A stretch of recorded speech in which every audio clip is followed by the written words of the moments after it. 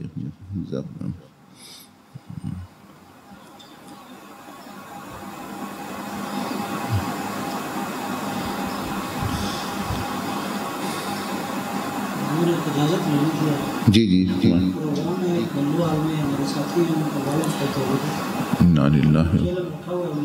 اچھا